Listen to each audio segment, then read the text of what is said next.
The generation of the Son is, of course, eternal, and that's why we call the doctrine of eternal generation. But as the Leiden synopsis really starts to dig into the generation of the Son, in Disputation 8, paragraphs 10 and 11, we'll look at this time out. It raises questions and gives answers about whether that generation of the Son has a beginning and an ending. And of course it doesn't, but there's more to say about that. One thing you could say is the whole point of putting the word eternal in front of the word generation is to identify that we're not talking about a temporal event or a story. Yeah, and one of the important points of background here is just the classic for both medievals and Reformed definition of eternity, which is a definition we take from Boethius. It kind of involves three sorts of things: beginning, end, and then succession between the beginning and end. So movement from A to B, so to speak. And that classic definition from Boethius, which stipulates the definition of eternity, is what we're working with here, and what Leiden is working with as well. So we're going to see, broadly speaking, three sorts of negations of those three items here in Theses 10 and 11. Nice. All right, well, let's do 10. Remembering that paragraph 9 just worked through a bunch of proof texts of the doctrine of eternal generation. And so they drew a couple of consequences from it about the Son being from the Father. Now we're moving on to another set of consequences from the texts that they just reviewed. So the same proof texts show also the eternal nature of this generation, besides the many others that are produced to support the eternity of its subsistence. In fact, even the very nature of this generation requires it.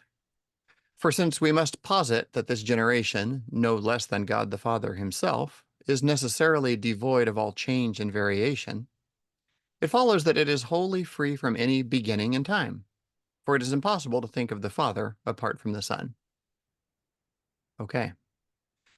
On that first sentence, the eternal nature of the generation, they've got this next phrase, besides the many other proof texts that could be produced to support the eternity of its subsistence. I guess I would paraphrase that as we could talk about the eternity of the Son and have a doctrine of the eternal Son proven from various places in Scripture.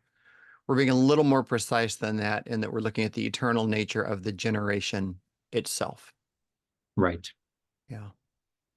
When I'm in sales mode trying to convince people to really accept and explore the doctrine of eternal generation, phase 1 is to get them to rejoice in the doctrine of the eternal Son. And then the next step is, and by the way, if you believe in the eternal Son, you pretty much believe in eternal generation. Let me sort of show you how that's the case. But you have a much wider scriptural basis to get to the eternal sonship. And a lot of people want to stop there because they don't see the need to move on. What would you say here? From a noun to a verb. Like, I know there's a son, but was he sunned? Right. Right. Yeah. And Fred, I know eternal generation has seen hard times, and now it's in certain circles also rising again. Um, can you say something about that? Like, yeah, we can point to resources that may have stimulated its rise or fall. I don't like to use those sorts of narrative terms, but besides books, articles, authors, like what is going on that it's kind of seen the eclipse and then the ascendancy again of this doctrine? Yeah, it's a good question. I still really don't know why the eternal relations of origin sort of went into a downward spiral of Stagnation. plausibility. Yeah, into a recession Yeah. about 200 years ago. It I really don't know. It could be that the rise of historical consciousness and the thinkers being very impressed with world process and historical development, um, that one of the knock-on effects of that was to be nervous about talking about that in God. So the fact that eternal generation always kind of sounded like a story, it sounds vaguely narrative, like as if once upon a time the father had a son. That became sort of a real crisis of connotation sometime Hmm. about 250 years ago. Yeah. Yeah, interesting.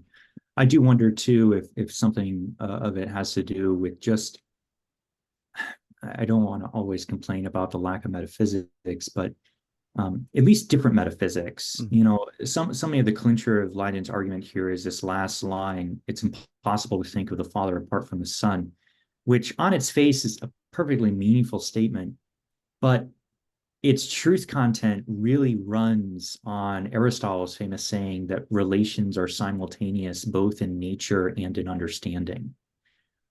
When you posit a relation, both in reality and in your knowledge, there co-arises a mutual relation. Mm. And for that reason, the relational pair, that either relations, are always co-temporal or equally temporally indexed, if you like. So if both are contingent, or excuse me, if one is contingent, both are contingent. Mm. If one is eternal, the other is eternal. And that's really what's going on here.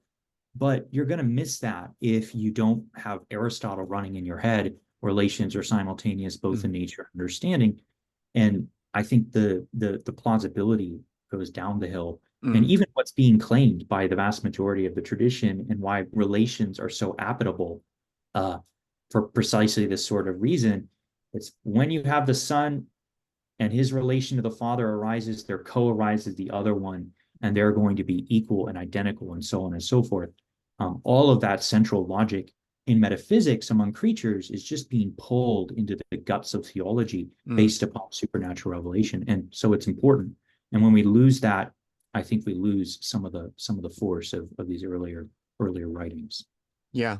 Yeah, I think people can see, well, let's say you're reading the Bible and you like your doctrines to be pretty clear on the surface of scripture.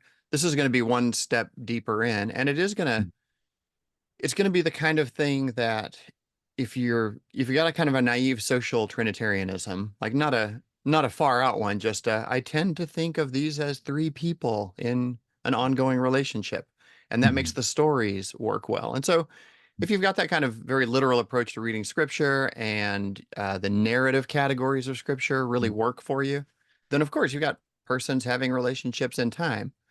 Yeah. And that's mostly not going to hurt you for a whole lot of Bible reading at the popular level. And you won't notice you're missing any metaphysics until you reach a point where you start thinking, once upon a time, did the father go from not having a son to having a son? And then you Mhm. notice, well, we wouldn't call him father then, would we? Well, then what would we call him? And if we just call him default God, then I guess God's not the Trinity, or Yeah. turned into the Trinity. Then you find yourself kind of falling down the hole and realizing maybe there was something a little more philosophical that I could have done with these revealed terms, father and son, that would have secured this. Yeah, and you know, you mentioned the narrativalness of Holy Scripture, which talks about these things in creaturely terms, in historical terms. We also use the mission of Christ uh, uh, as a sort of replay or reenactment, if you like, of what's going on changelessly and eternally in God. I think Hmm. all words are bad here, but Fred, could you say more about how those narratives reveal, but also can be uh, misleading if we backfeed all of their content up into God? Because if you have the progression of Jesus' story here below and the representation of the Father-Son relationship in eternity being parsed in those temporal terms, um, how do we at once preserve the meaningfulness of that revelation without allowing it to backfeed what was false and not part of what's being told? Yeah. Yeah. I mean, it's a huge question. I think you don't want to ever get in a position where you're seeing the relation between the father and the son that's lived out in time as the father sends the son. This is a very special kind of divine action, the father sending the son. Um, you don't want to see that as the place in history where God's very being is constituted, right? You Mhm. want to instead say, oh, the eternal fact of the father-son relation strikes our timeline at a particular point, and in that particular phase of history is when the mission is happening, the sending is being worked out in human stuff. Mm. Yeah, Okay. yeah. Well, more could be said there. Um, in terms of how to talk about the son coming forth from the father in this eternal relation of origin, because you've got the Mm. fact that it's the relation, they're mutually constituted or confessed. When you say one name, you relatively imply the other, father, Mm. of the Son, Son of the Father. Mm. Um, and Leiden says the very nature of this generation requires this eternity, for we Mm. must posit that this generation is necessarily devoid of all change and variation. So it's free from any beginning in time. There's a discussion. Augustine brings this up. I think Hilary of Poitiers at about the same time, late fourth, early fifth century, about whether we should say that when we say eternal generation, should we say the Son was eternally generated, is being eternally generated, or has been eternally generated? I think would be Yes. sort of the three tenses you could lay that out in. Yes. Hilary brings it up. Augustine has a little more to say it. Then Lombard picks it up and has a Mhm. whole chapter on it in the sentences. And then once it's in Lombard, of course, it is Yep. hardwired into the commentary tradition. So Yes. everybody has to take a crack at this Oh, it question. was a headache too. Yeah, and you can imagine this question never arising. I could go my whole life being happy about eternal generation and never ask, should I say was generated, is being generated, or has been generated? Mhm. I mean, broadly speaking, the solution, I think I'm getting Lombard right here, was generated succeeds in capturing the perfection, the accomplishedness or completion of the Son's proceeding from the Father. But it does make it sound like an event in past history that we are now getting further away from. And Mhm. so, um, is generated sort of captures that livingness or presentness of this relation in which the Son stands Mhm. to the Father, and the action that implies that relation. Yeah, I think Augustine makes up the term for forever born. I can't remember what that is really, in Latin, but forever born is how you get that in English. that's fine. Yeah. Yeah. Yeah, I think the simple point here is that our tenses of verbs uh, have positive and negative attributes that are going to have to be affirmed and negated Mm. of God. And this, by the way, is the case also in De Deo Uno stuff, essence and attribute stuff. Before we even get to the doctrinal Holy Trinity, we should already know uh, how to handle our various verb tenses as we say them of God, and recognize that each of our tenses has some element of perfection and also elements of imperfection enclosed. And so we take these names up into God. You're going to have to split them off and keep the perfection and get rid of the imperfection, these sorts of things. In an analogous way, there's trade-off. You can speak of eternal generation in the doctrinal Holy Trinity via one verb, and you're going to be highlighting, as you say, part of it, but you're going to be missing another part. And so patchworking these tenses together, we try and get all the pieces. And that's been my impression. Yeah. But man, in the Lombardian commentarial tradition, it Yeah. just it's pretty nuts. Yeah. Yeah. I think I've actually never looked at what Thomas does with that in his commentary on the sentences, but even in Lombard, it's already a pretty elaborate Augustine, Hilary, Chrysostom. It might have Origin in there. There's a lot going on. Um, Yes. One other thing to say about this is if you decide to go with is being generated, because you really want to capture the livingness of this perpetual relation that Mm. the Son has to the Father, and rescue it from sounding like a dead event in the past that's like the origin story of the Son, but doesn't have anything to do with his current uh current with his eternal ongoing hypostatic relation to the Father. Um when mystics get a hold of this, they start applying a little more poetic sensibility to it, and they start Yes. talking about the eternal streaming forth of the beams of Yes. light from the solar orb, The or the fire. yeah, fire, yeah, a waterfall, which is always standing right there in front of you as an object, but Yes. perpetually running with some life going through it. It gets pretty. It's kind of a temperamental thing. If you like that, boy, it really gets exciting in some of those medieval mystics. They're not saying anything drastically revisionist. They're just getting a little bit purple about how they praise that whole thing. Then a I, reaction, I might quote you in the yeah, future, Fred. They're just getting yeah, a little bit purple. a little purple, yeah. Then a reaction sets into that where people of a different temperament say, look, I just believe the Son was eternally generated from the Father. I don't believe some kind of weird waterfall mystic streaming forth. Right. You even get some people who will say like the beatific vision, the beholding of God that causes us to be blessed will be a ringside seat at the perpetual streaming forth of the Son from the Father. Which is, I could clean that up a little bit and sort of state it more neutrally, but the exciting part, the fizzy part of it is what people who like, and it's what people who don't like it don't like. And we're all Yeah. talking about like alternative or optional ways of stating this thing, right? Yeah. Something like that sets in, I'd say in the 16th century. I mean, obviously someone like John Calvin does not want to hear you go on and on about the Son gushing forth from the Father. Mm. And I do think that in some Protestant traditions, a rejection of the idea of this gushing forth then gives way to a coldness toward the entire doctrine of eternal generation. Mm. Like, because they reject the more florid way of talking about it in the mystics, it kind of sets them in the habit of not being very open to saying much about it at all.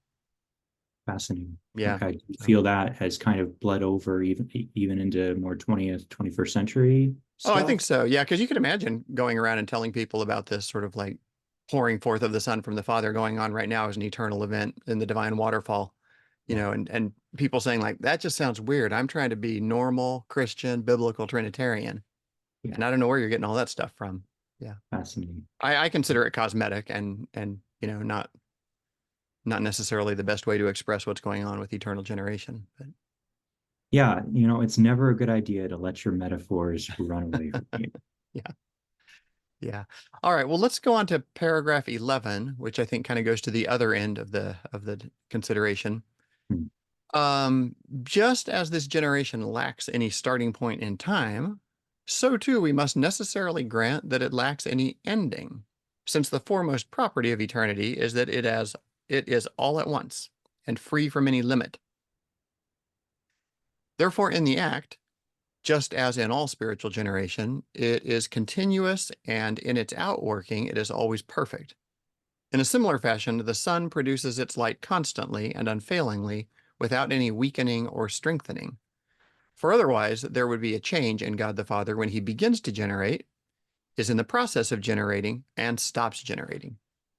Therefore, also the ancients wisely understood the passage, Psalm 2, today I have begotten you, as about this act of generation that is eternal and always the same. Hmm. Yeah. I think this moves over to that perfectedness of the act of eternal generation. Yeah, and I went back and forth. I looked at both paragraph 10 and 11, and clearly paragraph 10 is focusing upon the beginning part of the definition of eternity, and paragraph 11 is focusing on the ending part of Boethius's definition. I couldn't decide which paragraph was also scooping up the middle, the succession, the lack of succession, because it's kind of both included. It's included in both. So I don't know. Do you have thoughts and feelings about this, Fred? Yeah, no, I noticed that even if you just do beginning and end, both 10 and 11 try to divvy that up and handle it Yeah, separately, but kind of can't. So I don't know yeah, what to say about the thematizing the notion of succession. yeah, It's more prominent in 11 because it argues that um, there would be a change in God the Father who begins to generate, is in the process of generating, and stops generating. That seems to have that flow of succession in it. yeah. And the beginning, or it says the foremost property of eternity. I assume that's a proprietas. So the most unique element of eternity is that it is altogether simultaneous and free from any termination. So that's the ending point. So I think, yeah, you're probably right if we had to decide. Yeah, I hadn't thought about the three terms of the Boethian definition there. I too skipped succession. I Yeah, just think about beginning and end, and when you got those related, I guess you implicitly have succession or the yeah, denial of succession. But yeah, yeah. yeah. Well, once again, if I were to say what the payoff is here, um, it is that relational linking of father and son. Um, the insight that you can't say something about the son that limits him to sort of temporal constraints in his essential being, because you would implicate the father in exactly that kind of succession or Mhm. limitation. Yeah. Yeah. Which I guess there's two ways to get at that. You could say it with regard to the essence, like since the Son is homoousios with the Father, then if you implicate the Son in a process of becoming, then you do that to the divine essence. Right. But you could also make it hypostatically and say, since Father and Son are relationally co-determined, Mhm. anything you do to the Son, you do likewise to the Father as the other end of that relation. Yeah. Yeah. I find interesting here the line comparing spiritual generation to corporeal generation. Oh, yeah. The next thesis is going to compare and contrast those two. And this is an important principle I picked up from Thomas that I find helpful. And that is that in the doctrine of Holy Trinity, we use corporeal metaphors like sun, or sun itself is not a metaphor, but the physical generation part, the corporeal generation, Mm. that's a metaphor. But when we move up into the immaterial order of creatures, which they've called spiritual generation here, we speak of the intelligible emanation of word from the act of understanding and things of this sort. Then we're no longer only having a metaphor for the eternal Son, but we have food, so to say, so to speak, for saying something properly and formally of God. So this is where we ground our doctrine of the Trinity is in that immaterial level. Hmm. And so I find it an important contrast in paragraph 11 between the act of generation, which is properly compared to the stuff that happens among creatures in spiritual generation, where it says it's continuous and outworking and perfect, etc., versus, and then it steps down a level Mm. into metaphor land, comparing to the sun, which produces its light constantly. So those are two levels. Mm. And then that's going to be replayed into paragraph 12, where we're going to be denying a lot of the corporeal elements, Yeah. which I find really helpful. Yeah. It's also interesting since the Leiden synopsis we've seen recently is really working the category of sonship, Mhm. and putting off things like word. Yep. Um, that as it runs that out, it says, okay, we're going to talk about generation. We're going to double down on this familial revealed image, and Mhm. that means the image of generation. Was there a more helpful word than that? Filiation. Begetting. Yeah, begetting. Yeah. Um, but now we're going to have to insist that it's spiritual, Yeah. and even mention like as in all spiritual generation, it's continuous. And what's going on there is like normally someone like Augustine would reach for the toolbox of word or logos, Yeah. right? And would really go with the word of the heart, Mhm. the internal word that is signified by the outer word. Leiden's not going to do that, not because it's unaware of those tools, but just because it wants to get this done inside the image of begetting. But the only way to do that here is to kind of insist that it's spiritual and then unpack that. Yeah. So not physical, immaterial. Yeah. Uh, we always have to have that additional qualification when we reach for the generation tool. Hmm. Mm. Yeah. Whereas the other way to do it would be to introduce the idea of a word sort of as a parallel conceptual framework, and then kind of work back and forth between them. Like the word. The word came forth from the Father, Yeah. from God. God and the Word, as opposed to Leiden's trying to do Father and Son. Yeah. It's the same result. It's just interesting to see him try different tools at it. Well, the last thing I'd say about paragraph 11 is that it just kind of waves its hand at the Psalm passage, "Today I have begotten you." Um, I mean, I think this is right. And of course, you could say a lot about how to properly interpret this divine oracle in Psalm 2. You are my son, today I've begotten you. Um, all Leiden says it's really just a placeholder appeal to the tradition. The ancients have wisely understood this passage, "Today I have begotten you," as about this act of eternal generation that is eternal. Yeah. Um, Salvation historically, of course, the oracle is originally about a kind of coronation of the son of David king, who is, appointed to be and received as the son of God. I shall be a father to him and he shall be a son to me. And then as it's picked up in the New Testament, it's pointing to the historical coming of the Messiah, primarily in its first reference, or especially to the ascension and Mhm. victorious enthronement of the Son on the basis of his finished work. Yeah. But even in the New Testament itself, and certainly in the patristic tradition, it's taken as pointing to an event not in time, but above time in this eternal generation. Yeah. It's kind of a hard sell. I mean, we run into this. I teach undergrads in a general education setting, and we run into this in the Psalms and in Hebrews and in Milton's Paradise Lost and in, Athanasius and in a number of places. And when students don't have other preparation sort of in place already, they hit it and think today, that must mean today, right? Like Mm. after yesterday and before tomorrow, there must be a time when the begetting happened. Mm. And there it can be kind of a long, slow slog up to, well, as it's used in Hebrews, there's such a thing as an eternal today, like a one-time event, an event above time that has constant And repercussions now. in time. Yeah. Yeah. So I'm convinced that it's actually kind of refreshing to see Leiden say, obviously, Psalm 2. Yeah, I go back and forth. I think it comes down for me to just different ways of reading Holy Scripture. Mhm.